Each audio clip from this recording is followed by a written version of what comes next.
വേണ്ടി 72 കൂലിമാർ കാത്തിരിക്കുന്നു. അതായത് ഭീകരർക്ക് പേജറുകൾ പൊട്ടിത്തെറിക്കുന്നതിന് മുൻപ് അവസാനമായി വന്ന മെസ്സേജ് അത് കണ്ട് കോൾവൈ കൊണ്ട് ആ പേജർ എടുത്ത് പോക്കറ്റിലോ അരയിലോ വയ്ക്കുന്നതിന് മുൻപേ അത് പൊട്ടിത്തെറിച്ചു. അതായത് 6-ാം നൂറ്റാണ്ടിലേക്ക് ഇസ്രായേൽ ഭീകരരെ കൊണ്ടുപോയിരിക്കുന്നു എന്നുള്ളതാണ് നമുക്ക് മനസ്സിലാക്കാൻ സാധിക്കുന്നത്. മൊബൈൽ ഉപയോഗിക്കാതെ, ടേബ് ഉപയോഗിക്കാതെ, ഇലക്ട്രോണിക് ഉപകരണങ്ങൾ ഉപയോഗിക്കാതെ കാലഹരണപ്പെട്ടു പോയ പേജറുകളിലേക്ക് ഇവർ മാറിയത് തന്നെ ഇവരുടെ ലക്ഷ്യങ്ങൾ നടപ്പാക്കാനാണ്. അവിടെയാണ് മൊസാദിന്റെ തല വളരെ ഗൂഢമായി, വളരെ ലക്ഷ്യപൂർണമായി പ്രവർത്തിച്ചത് എന്ന് പറയാതിരിക്കാൻ കഴിയില്ല. സത്യസന്ധമായി പറഞ്ഞാൽ ഇപ്പോൾ ബാത്റൂമിൽ പോകാൻ പോലും ഭീകരർ ഭയക്കുന്നു എന്നുള്ളതാണ്. കാരണം ക്ലോസറ്റ് പോലും പൊട്ടിത്തെറിക്കുമോ എന്നാണ് ഇവന്മാർക്ക് ഭയം. അവിടെ ഇസ്രായേൽ അല്ലെങ്കിൽ മൊസാദ് എന്ന് പറയുന്ന ചാര സംഘടന വലിയ രീതിയിൽ ഈ തീവ്രവാദികളെ ഉന്മൂലനം ചെയ്യാൻ ശ്രമിക്കുമ്പോൾ ലെബനിലെ തീവ്രവാദികൾക്ക് വേണ്ടി കരച്ചിൽ മുഴുവൻ ഇങ്ങ് കേരളത്തിലാണ്. അപ്പോൾ എന്താണ് ഈ സമയത്ത് കേരളത്തിൽ ഭീകരർക്ക് വേണ്ടി കരയുന്നവരോടും മൊസാദ് ഈ ലെബനിലെ ഭീകരരെ ഇല്ലാതാക്കിയതിൽ എന്താണ് പറയാനുള്ളത്? പേജർ ഉൾപ്പെടെയുള്ള ആധുനിക ഇലക്ട്രോണിക്സ് ഉപകരണങ്ങളെല്ലാം കണ്ടുപിടിച്ചത് ജൂതന്മാരാണ്. നമ്മൾ ചിന്തിക്കുന്നതിനപ്പുറമാണ് ജൂതൻ്റെ ബുദ്ധി എന്ന് പറയുന്നത്. ഈ മൊബൈൽ ഫോൺ, അതുപോലെ തന്നെ നമ്മൾ ഉപയോഗിക്കുന്ന ഫേസ്ബുക്ക് ഉൾപ്പെടെയുള്ള സമൂഹ മാധ്യമങ്ങളുടെ എല്ലാം സൃഷ്ടാക്കൾ എന്ന് പറയുന്നത് ജൂതന്മാരാണ്. അപ്പോൾ ലോകമെമ്പാടുമുള്ള ജൂതന്മാരുടെ ബുദ്ധി വൈഭവത്തെ നമ്മൾ ഒട്ടും കുറച്ച് കാണരുത്. ഇവിടെ ഹമാസിന് നേരെ തുടർച്ചയായി ഇസ്രായേൽ ആക്രമണം നടത്തുകയും ഹമാസിൻ്റെ അവസ്ഥ ഏതാണ്ട് പൂർണ്ണമായും പരിതാപകരമായ നിലയിലേക്ക് എത്തിക്കുകയും ചെയ്തു. അപ്പോൾ അവരെ സപ്പോർട്ട് ചെയ്യുന്ന ഇറാൻ്റെ കൂലിപ്പട്ടാളമായ ഹിസ്ബുള്ള പുതിയൊരു ആക്രമണ തന്ത്രം ഇങ്ങോട്ട് വരാം. അങ്ങനെ അവർ ഹസൻ നസ്രുള്ള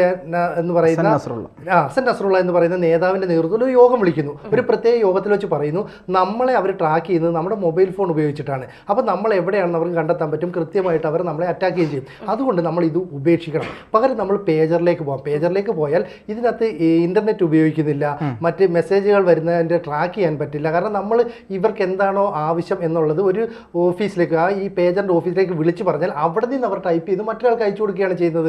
അതുകൊണ്ട് ഈ നേരിട്ടുള്ള കമ്മ്യൂണിക്കേഷൻ ഇല്ല. നമുക്ക് ഇങ്ങനെ പോകാം, അങ്ങനെ ഇവരെ കബളിപ്പിക്കാം എന്ന് പറഞ്ഞു.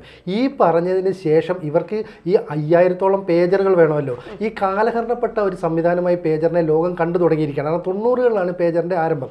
ഈ പേജർ വഴി അയക്കുന്ന മെസ്സേജുകൾ, ഇത് വാട്സാപ്പ്, അങ്ങനെ സംവിധാനങ്ങൾ ഒരുപാട് മാറി അതെല്ലാം മൊബൈൽ ഫോൺ എന്ന് പറയുന്ന ഒരു മിനി കമ്പ്യൂട്ടറിലേക്ക് ഒതുങ്ങി. അപ്പം ഒരു കമ്പ്യൂട്ടറിൻ്റെ എല്ലാ കാര്യങ്ങളും ചെയ്യുന്ന അത്യാധുനിക മൊബൈൽ ഫോണുകൾ ലോകമെമ്പാടും വ്യാപിച്ചപ്പോഴാണ് തങ്ങൾ പഴയതിലേക്ക് മാറി ഇസ്രായേലിനെ കബളിപ്പിക്കാമെന്നൊരു തന്ത്രം ഈ ഹിസ്ബുള്ള തീരുമാനിക്കുന്നത്.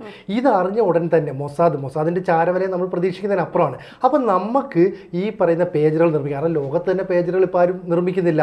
അങ്ങനെ 2 കടലാസ് കമ്പനി ഉണ്ടാക്കിയിട്ട് പേജറുകൾ നിർമ്മിക്കുന്നു. അപ്പോൾ സ്വാഭാവികമായിട്ട് ഹിസ്ബുള്ള അന്വേഷിക്കില്ലേ എവിടെയൊക്കെ ഇതുണ്ട്. അപ്പോൾ അന്വേഷിച്ചപ്പോൾ അമേരിക്കയിലാണുള്ളത് മോട്ടറോള എന്ന് പറയുന്ന കമ്പനി ഉണ്ട്. അപ്പോൾ അമേരിക്കയിൽ നിന്ന് മേടിക്കുക എന്ന് പറയുന്നത് റിസ്ക്കാണ്. കാരണം ഹിസ്ബുള്ള എപ്പോഴും തകർക്കാനായിട്ട് ശ്രമിക്കുന്ന ഇസ്രായേലിൻ്റെ കൂട്ടുകാരനാണ് അമേരിക്ക. അവിടുന്ന് മേടിക്കാൻ പറ്റില്ല. പിന്നെ മറ്റ് രാജ്യങ്ങൾ ഏതാണ്ട് അകലെയുള്ള ഹംഗറി, അതുപോലെ തന്നെ ബൾഗേറിയ തുടങ്ങിയ രാജ്യങ്ങളുമായും പിന്നെ ചൈനയുടെ സമീപത്തുള്ള തായ്ലൻഡുമായിട്ട് ഇവർ ബന്ധപ്പെടുന്നു. അങ്ങനെ ആ കമ്പനികൾക്ക് ഇതുണ്ടെന്ന് പറയുന്നത് ഇവർ ഓർഡർ ചെയ്യുന്നു. ഓർഡർ ചെയ്യുന്ന സമയം മുതൽ, അതായത് ഇതിൻ്റെ മേക്കിംഗ് മുതൽ ഇതിൻ്റെ പാക്കിംഗ് വരെയുള്ള സമയം കൊണ്ട് മൊസാദ് ഇതിനകത്ത് കടന്നു കയറുകയും ഈ ഒരു പേജർ പൊട്ടിത്തെറിക്കാൻ ആവശ്യമായ രാസവസ്തുക്കൾ നിറയ്ക്കുകയും ചെയ്തു. ഇതേ രാസവസ്തുക്കൾ നിറഞ്ഞ പേജർ അവർ ഉപയോഗിക്കുന്നു.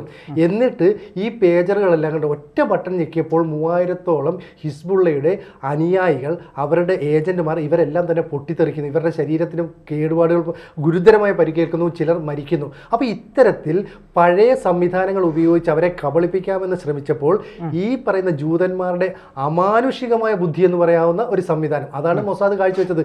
ഇത് മുഴുവൻ പൊട്ടിത്തെറിച്ചു. ലോകം ഞെട്ടിത്തെറിച്ചു പോയി. കാരണം ഇതെങ്ങനെയാണ് ഇവർ ഇത്രയും വലിയൊരു ഓപ്പറേഷൻ നടത്തിയത്? മാത്രമല്ല ഈ പേജറുകൾ ഒരേ സമയത്ത് ഇങ്ങനെ ഉപയോഗിക്കുമ്പോൾ ഇത്രയും പേർക്ക് പരിക്ക് പറ്റണമെന്ന് അവർ പ്ലാൻ ചെയ്യുന്നു. അപ്പോൾ ഇതിനകത്ത് രക്തരൂഷിതമല്ലാതെ ഇസ്രായേലിന് ഒരു നഷ്ടമില്ല, മൊസാദിന് ഒരു നഷ്ടമില്ല, സാമ്പത്തിക നഷ്ടമില്ല. ഇത് ഹിസ്ബുള്ള പണം കൊടുത്ത് വാങ്ങിയ സാധനം. അപ്പോൾ പേജറിന് 5000 രൂപയാണെങ്കിൽ ഈ സ്ഫോടക വസ്തുവിൻ്റെ 1000 കൂടെ കൂട്ടി 6000 രൂപയ്ക്കായിരിക്കും ഇവർക്ക് വിൽക്കുന്നത്. അപ്പോൾ പൈസ പോലും മുടക്കിയത് ഹിസ്ബുള്ള, പണി കിട്ടിയത് ഹിസ്ബുള്ള. അപ്പോൾ നമ്മുടെ മലയാളികൾ ഉൾപ്പെടെ ഈ പറയുന്ന പലസ്തീനെ പിന്തുണയ്ക്കുന്ന ആളുകൾ ഹിസ്ബുള്ളയെ ഹിസ്ബുള്ളയെയും ഹമാസിനെയും മനസ്സുകൊണ്ടെങ്കിലും പിന്തുണയ്ക്കുന്ന ആളുകൾ സൂക്ഷിച്ചോളൂ. നിങ്ങളെ പിന്നിലേക്ക് കൊണ്ടുപോകാൻ മാത്രം ശക്തമായ ഒരു ആയുധ സംവിധാനവും അത്തരം ബുദ്ധിശക്തിയും ഉള്ളവരാണ് ഈ പറയുന്ന ജൂതന്മാർ. നേരത്തെ തന്നെ ഹിസ്ബുള്ളയ്ക്ക് ഇവർ മുന്നറിയിപ്പ് നൽകി, ഞങ്ങളോട് കളിക്കാൻ വന്നാൽ നിങ്ങളെ ഞങ്ങൾ പ്രാകൃത യുഗത്തിലേക്ക് കൊണ്ടുപോകും. പ്രാകൃത യുഗത്തിൽ നമുക്കറിയാലോ, കല്ലും കമ്പും ഒക്കെ ഉപയോഗിച്ച് ചെയ്യുന്നു. ഇനി സന്ദേശമൊക്കെ അയക്കും. നമ്മൾ സിനിമയിലൊക്കെ കിടക്കുന്നുണ്ട് ഈ പ്രാവിന്റെ അല്ലെ കാലിലൊക്കെ റബ്ബർ ബാൻഡ് ഒക്കെ ഇട്ട്. അപ്പൊ പരുന്തൊക്കെ എന്ന് പറഞ്ഞാൽ ഒരു വലിയ പിന്നെ എന്താ പറയുന്നത് ഈ സന്ദേശവാഹകരാണ്. പക്ഷെ പരുന്ത് വരെ നിങ്ങൾ എത്തിയിട്ടില്ല, കാക്കയും പ്രാവിനെയൊക്കെ ഉപയോഗിച്ചു എന്നുള്ള രീതിയിലേക്ക് എത്തുന്നു. ഹിസ്ബുള്ളയ്ക്ക് തലയ്ക്ക് കൂടെ കൊണ്ട് അടി കിട്ടുന്ന ഒരു അവസ്ഥ ഉണ്ടാകുന്നു. അതിനുശേഷം അവരെന്ത് സംഭവിച്ചു, ഈ വോക്കി ടോക്കിയൊക്കെ ഉപയോഗിച്ച് നമ്മുടെ സുഹൃത്തുക്കളുടെ സംസ്കാരമൊക്കെ നടത്താന്ന് പറയുന്നത്.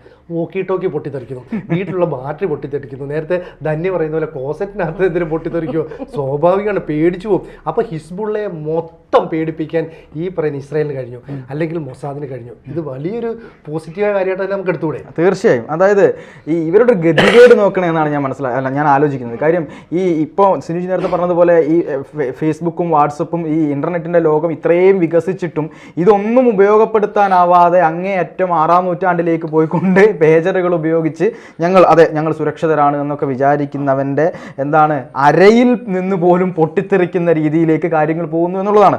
മാത്രമല്ല ഇവർക്ക് ഈ 72,000 എന്തോ ആവട്ടെ, ആ ഹൂറികളെ കിട്ടിയിട്ട് യാതൊരു പ്രയോജനവും ഇല്ലാത്ത രീതിയിലേക്കുള്ള മെസ്സേജ്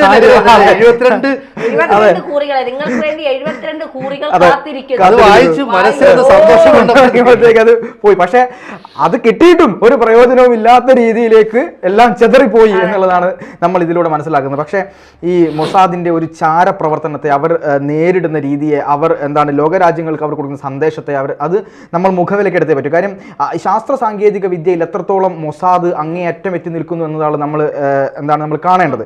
ഈ 6-ാം നൂറ്റാണ്ടിലെ ബുദ്ധിയും വെച്ചുകൊണ്ട് മൊസാദിനെ പോലുള്ള അല്ലെങ്കിൽ ഇസ്രായേലിനെ പോലുള്ള ഒരു രാജ്യത്തോട് ഏറ്റുമുട്ടാൻ വേണ്ടി സകലമാന ഇസ്ലാമിക തീവ്രവാദ രാജ്യങ്ങളും കൂടെ ഒരുമിച്ച് നിന്നിട്ട് പോലും ഒന്നും ചെയ്യാൻ പറ്റാത്ത രീതിയിലേക്ക് ഇസ്രായേൽ എന്ന് പറയുന്ന ഒരു രാജ്യം പിടിച്ചു നിൽക്കുന്നുണ്ടെങ്കിൽ അവരുടെ ബുദ്ധി എത്രമാത്രമാണ് എന്നാണ് നമ്മൾ ആലോചിക്കേണ്ടത്. അതുകൊണ്ടാണ് പറയുന്നത്, നിങ്ങൾ 6-ാം നൂറ്റാണ്ടിലെ ബുദ്ധിയും വെച്ചുകൊണ്ട് ജൂതന്റെ നേരെ ചെല്ലാതിരിക്കൂ.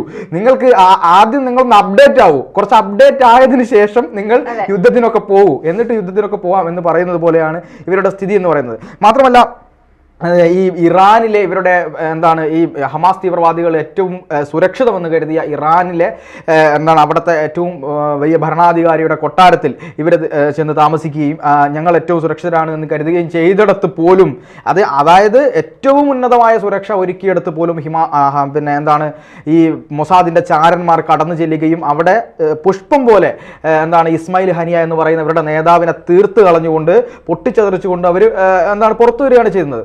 അപ്പോൾ ഈ രീതിയിലുള്ള കാര്യങ്ങളാണ് ഇസ്രായേൽ ചെയ്തുകൊണ്ടിരിക്കുന്നത്. അപ്പോൾ എത്ര കാലം ഇവർക്ക് ഇസ്രായേലിനോട് മുട്ടി നിൽക്കാൻ കഴിയും എന്നുള്ളത് നമുക്ക് കണ്ടറിയേണ്ടതാണ്. മാത്രമല്ല ഇസ്രായേൽ ഇപ്പോൾ എടുത്തിട്ടുള്ള കാര്യങ്ങളൊന്നും അവരുടെ ആവനാഴിയിലെ അവസാനത്തെ അമ്പൊന്നുമല്ല. ഇതൊരു തുടക്കം, അതൊരു ട്രയൽ മാത്രമാണ്. നിങ്ങളുടെ ടീസർ മാത്രമാണ് കാണുന്നത്. ഇനി സിനിമ വരാനുണ്ട്, അതിനകത്ത് മറ്റു കാര്യങ്ങളൊക്കെ ഇങ്ങനെ വരാനുണ്ട്. ക്ലൈമാക്സ് എത്തുമ്പോഴേക്കും എന്താണ് സംഭവിക്കുക എന്നുള്ളത് നമ്മൾ കണ്ടു തന്നെ അറിയേണ്ടതാണ്. എന്തായാലും സിരുജി നേരത്തെ പറഞ്ഞതുപോലെ ഈ കേരളത്തിൽ ലെബനനിൽ ഇത്രയും വലിയ ആക്രമണം വന്ന് ഇവർ മരണപ്പെട്ട സമയത്ത് അവിടുത്തെ ജനതയ്ക്കില്ലാത്ത ദുഃഖം കേരളത്തിലെ കുറെ ആളുകൾ കടന്ന് കരയുന്നത് കാണുമ്പോൾ, പ്രത്യേകിച്ച് ഒരു ചാനൽ മരണ വീട്ടിലിരിക്കുന്നത് പോലെ 3 പേരിരുന്ന് ഇങ്ങനെ ദുഃഖാർത്ഥരായിരിക്കുന്ന കാഴ്ചയൊക്കെ നമ്മൾ കണ്ടു. ഇത്രയധികം തീവ്രവാദികളെ പ്രോത്സാഹിപ്പിക്കുന്ന തീവ്രവാദികൾക്ക് വേണ്ടി കരയുന്ന മറ്റൊരു സ്ഥലമുണ്ടോ എന്നുള്ളത് സംശയമാണ് നമ്മുടെ ഒരു മതേതരത്വമൊക്കെ പറഞ്ഞിരിക്കുന്ന നാട്ടിൽ. എന്തായാലും ഈ ഇസ്രായേലിനെ ഇത്തരം കാര്യങ്ങളിൽ സമ്മതിച്ചു കൊടുത്തേ മതിയാവും അല്ലേ? ആഗോള തീവ്രവാദ സംഘടനകളുടെയൊക്കെ നേതാവ് എന്നൊരു പരിവേഷമാണ് ഇറാൻ എപ്പോഴും കൈക്കൊള്ളുന്നത്. അവിടെ തന്നെ അവരുടെ ഇബ്രാഹിം റൈസി എന്ന് പറയുന്ന പ്രസിഡന്റ് കൊല്ലപ്പെടുന്നു. അതെങ്ങനെയാണ് കൊല്ലപ്പെട്ടതെന്ന് ഇപ്പോഴും വ്യക്തമല്ല. അവിടെയും ഇസ്രായേലിന്റെ കൈയുണ്ടെന്ന് പറയുന്നു. അതിന് പകരം പുതിയ പ്രസിഡന്റ് വരുന്നു പെഷസ്കിയാൻ.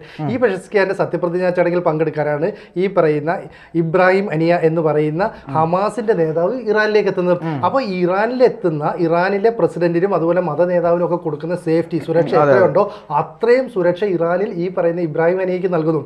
എന്നിട്ട് എന്നിട്ട് പോലും ഇസ്രയേൽ അവിടെ കൃത്യമായി ഇദ്ദേഹം താമസിക്കുന്ന മുറിയിൽ ലക്ഷ്യമാക്കി ഒരു ആക്രമണം നടത്തുകയും ഇബ്രാഹിം ഖനിയെ കൊല്ലുകയും ചെയ്യുന്നു. അപ്പോൾ ഇബ്രാഹിം ഖനിയെ കൊന്നത് ലോകത്തിന് മുന്നിൽ ഇറാന് വലിയ നാണക്കേടായി. കാരണം തങ്ങൾ വലിയ ആണവ രാജ്യമാണെന്നൊക്കെ പറഞ്ഞ് അഹങ്കരിച്ചതാണ്, അല്ലെങ്കിൽ ഗർവ് കൊണ്ടതാണ്. അവർക്കേറ്റ തിരിച്ചടിയായി. അപ്പോൾ ഇറാൻ പറഞ്ഞു ഞങ്ങളെ ആക്രമിച്ചതിന് ഇസ്രായേലിന് തിരിച്ചടി തരും. ഇസ്രായേൽ ഒന്നും വേണ്ടിയില്ല, അവരാണ് ചെയ്തതെന്നും പറഞ്ഞിട്ടില്ല, ഏറ്റുമില്ല, ഒന്നുമില്ല. 2 മാസം കഴിഞ്ഞു, ഒരു സംഭവമില്ല. അപ്പോൾ ഇറാൻ അടുത്ത പദ്ധതിയുമായിട്ട് വന്നു. ഞങ്ങളുടെ കൂലിപ്പട്ടാളമുണ്ട് ഹിസ്ബുള്ളയെ കൊണ്ട് നിങ്ങളെ ആക്രമിക്കും, അവരുടെ പ്ലാൻ നിങ്ങൾ വിചാരിക്കുന്ന പോലെയല്ല. ഇത് കാരണങ്ങളുണ്ട്. കഴിഞ്ഞ വർഷം ഏതാണ്ട് ഒക്ടോബർ മാസത്തിലാണ് ഈ പറയുന്ന ഹമാസ് ഇസ്രായേലിലേക്ക് കടന്നു കയറിയും അവിടെ ഏതാണ്ട് 1500ഓളം പേരെ വെടിവെച്ച് കൊല്ലുകയും കുറച്ച് പേരെ തട്ടിക്കൊണ്ടു പോവുകയൊക്കെ ചെയ്തത്. അത് സ്ത്രീകളെ ഉൾപ്പെടെ ഉപദ്രവിച്ചിരുന്നു. അന്ന് അതിൻ്റെ ഒരു ഓർമ്മപ്പെടുത്തലിന് വേണ്ടിയിട്ട് ഹിസ്ബുള്ള പുതിയൊരു യുദ്ധതന്ത്രം ആവിഷ്കരിക്കുന്നു. ഒരു പക്ഷേ വീണ്ടും ഇത്തരം ഒരു സ്ഫോടനമോ പ്രശ്നങ്ങളോ ഉണ്ടാക്കാനായിരിക്കും. കാരണം ഹിസ്ബുള്ള എന്ന് പറയുന്നത് ചാവേർ സംഘമാണ്, തീവ്രവാദികൾക്ക് ജീവിക്കണമെന്നൊരു ആഗ്രഹമില്ല. അപ്പോൾ ഇത്തരം ഒരു സംഭവം നടക്കുന്നു എന്നത് കൃത്യമായിട്ടും മൊസാദ് മണത്തറിയുന്നു, അല്ലെങ്കിൽ അവരുടെ ചാരപ്രവർത്തനത്തിലൂടെ അതറിയുന്നു. എന്നിട്ട് ഇവർ പുതിയൊരു പദ്ധതി ആസൂത്രണം ചെയ്യുന്നു. എന്നിട്ട് നേരെ ഇവരുടെ സപ്പോർട്ടർ എന്ന നിലയിൽ അമേരിക്ക അറിയിക്കുന്നു, ഞങ്ങൾ ലെബനനിൽ ഒരു സൈനിക നടപടി നടത്താൻ പോകുന്നു. എന്താണ് ഏതാണെന്ന് ഒന്നും പറഞ്ഞില്ല. അപ്പോൾ സൈനിക നടപടിയെക്കുറിച്ച് അമേരിക്കയും കൂടുതൽ ചോദിച്ചില്ല. ഇത് പറഞ്ഞ് മണിക്കൂറുകൾക്കുള്ളിൽ കേൾക്കുന്നത് ലെബനനിൽ പേജറുകൾ പൊട്ടിത്തെറിച്ച് 3000ഓളം പേർക്ക് പരിക്കേറ്റ്. ഞെട്ടിപ്പോയില്ലേ? പേജർ അവർ ഉപയോഗിക്കുന്നതെന്ന് ആർക്കും അറിയത്തില്ല. ഇത് പൊട്ടിത്തെറിച്ച് ഇങ്ങനെ ഒരു പ്രശ്നം ഉണ്ടാകുമെന്ന് അറിയത്തില്ല. പിന്നീട് വാക്കി ടോക്കി പൊട്ടിക്കുന്നു, അത് പൊട്ടിത്തെറിച്ച് പ്രശ്നം ഉണ്ടാകുന്നു. ഇത് കഴിഞ്ഞ് ഇവർ അങ്കലാപ്പിലിരിക്കുന്ന സമയത്ത് ഇസ്രായേൽ റോക്കറ്റ് ആക്രമണം കൂടെ നടത്തി. അതായത് എല്ലാ തരത്തിലുമുള്ള ആക്രമണങ്ങൾ നടത്തി ഒരു ജനതയെ, ഒരു ഭീകര സംഘടനയെ എങ്ങനെ പേടിപ്പിക്കാമെന്നുള്ളതിൻ്റെ ഏറ്റവും വലിയ ഉദാഹരണമാണ്. ഒടുവിൽ അത് അന്വേഷണം വന്നപ്പോൾ ഒരു മലയാളി അതിനകത്ത് ഉൾപ്പെടുത്തും. റിൻസൺ ജോസിന്റെ കാര്യമൊക്കെ നമ്മൾ പറഞ്ഞില്ലേ? അപ്പോൾ ഈ റിൻസൺ ജോസ് എന്ന് പറയുന്ന മലയാളിയെ ഈ മൊസാദ് എന്ന് പറയുന്നത് അവരുടെ സംഘടനയിലേക്ക് ക്യാൻവാസ് ചെയ്യുന്നു. അതുപോലെ മറ്റ് എത്രയോ രാജ്യക്കാരെ. അപ്പോൾ ഇവരെല്ലാം തന്നെ മൊസാദിന്റെ ഏജന്റുമാരല്ല, അവരുടെ ഒരു സഹായി, അവർക്ക് വേണ്ടി പ്രവർത്തിക്കുന്നവർ. അപ്പം എവിടെ ഒരു സ്ഫോടനം ഉണ്ടായി, പ്രശ്നമുണ്ടായി, അവിടെ എല്ലാം ചെന്ന് മൊസാദിന്റെ ആൾക്കാർ നേരിട്ടല്ല ചെയ്യുന്നത്.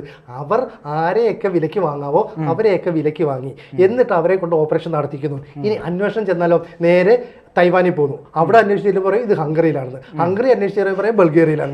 ബൾഗേറിയ അന്വേഷിച്ച് ചെല്ലുമ്പോൾ പറയും റിൻസൺ അമേരിക്കയിൽ പോയിന്ന്. അപ്പൊ ഇസ്രായേലിന്റെ ഓപ്പറേഷൻ എന്ന് പറയുന്നത് നമുക്ക് ചിന്തിക്കാൻ കഴിയുന്നതിനപ്പുറം അല്ലെ, ജൂതന്മാരുടെ ഒരു ബുദ്ധി അത് പറയാതിരിക്കാൻ കഴിയില്ല. എന്തായാലും അവസാനിപ്പിക്കുന്നതിന് മുമ്പ് ഒരു കാര്യം പറഞ്ഞ് അവസാനിപ്പിക്കാം. 72 കൂറിമാർ ഇപ്പൊ വരും, ഇപ്പൊ ആഘോഷിക്കാം എന്ന് പറഞ്ഞ് മനസ്സിൽ ലഡു പൊട്ടി തീർന്നതും നരകത്തിലെത്തിയതും ഒരുമിച്ചായിരുന്നു എന്നുള്ളത് പറഞ്ഞ് തന്നെ അവസാനിപ്പിക്കണം. ഇവിടെ കിടന്ന് കരയുന്ന ഈ ഒരു ചാനൽ മരണ വീട് പോലെ അടുപ്പ് കൂട്ടി ചർച്ച നടത്തുന്ന അവർ ഇനി നിങ്ങൾക്ക് രക്ഷയില്ല. കാരണം ഹിസ്ബുള്ളയെ തീർക്കാൻ ഇസ്രായേൽ എന്തൊക്കെ പദ്ധതികളാണ് ഒരുക്കി വെച്ചിരിക്കുന്നതെന്ന് ലോകത്തിന് പോലും ചിന്തിക്കാൻ കഴിയില്ല.